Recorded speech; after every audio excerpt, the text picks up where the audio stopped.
Hi, my name's Mark. I'm one of the pastors here at Trillium.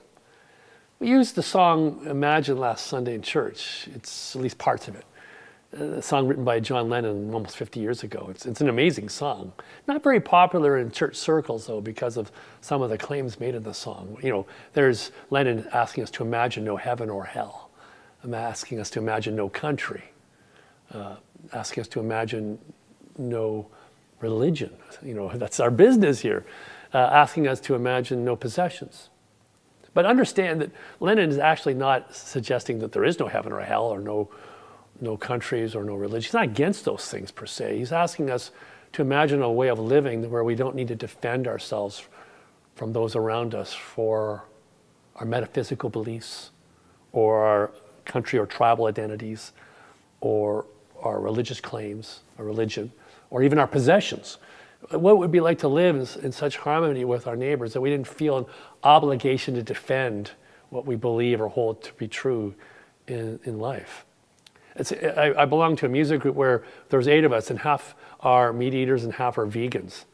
And there's the potential for tension there because we have a basic philosophical difference about the eating of animals. And yet we haven't gone to that argument because in the end we've allowed the respect of allowing each of us to hold our own points of view on this. I mean, you could imagine if it was a big issue that Lennon could have had a third verse, you know, something like, imagine there's no vegans, it isn't hard to do, chicken pies and meat are welcome, so are roast beef and steak too. You know, you can imagine adding to that song a whole point of differences between people and keep making the song longer and longer and longer. Of course, that's not Lennon's point. How do we get to a place where we're at peace with our neighbors? I think actually that the solution to Lennon's song is actually to create a culture of gratitude within ourselves, a perspective of gratitude. There's a song called Grateful for It All. You might be familiar with it. The chorus goes in such a way as to bring us to the attention of how important it is to give thankful in all circumstances. It's almost biblical because Paul says that, pray unceasingly and give thanks in all circumstances. It's a way of life for us. And one of the things I've found is I've worked at making that spirit of gratitude a practice of my life. The place I root myself in is that things start to change for me. One thing I've noticed is I start seeing people differently. I've always found it hard to see the face of God in people. We're both told we're supposed to see, you know, the face of Christ, the face of God in others, and I've always found that hard to do. But I find in the spirit of gratitude that I can begin to see God's face in your face.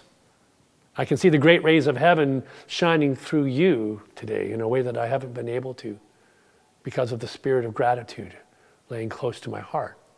You know, some people at the church have a great knack for seeing the face of God in others.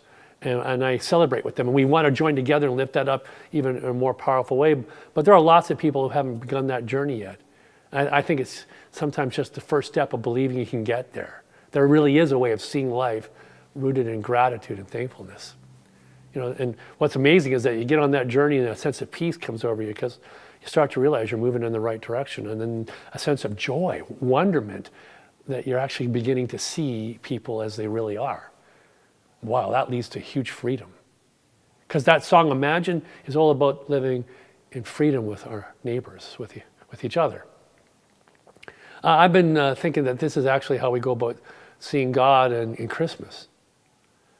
You know, the journey to Bethlehem is really about coming to terms with the Son of God born in Bethlehem, seeing the Son of God born in Bethlehem, seeing the great rays of heaven shining in that moment. But even more powerfully, more importantly, is to allow the Christ light to shine in our own hearts today, to let it wake up in us, and to let it become a way of unifying ourselves with our neighbors, coming and joining with them in the celebration of life. You know, we talk about sharing gifts with each other at Christmas. A lot of people spend huge amounts of energy going out in the hustle and bustle of finding great Christmas gifts for people they love, but I think the greatest gift we could give them today is the gratitude of our hearts in the celebration of life.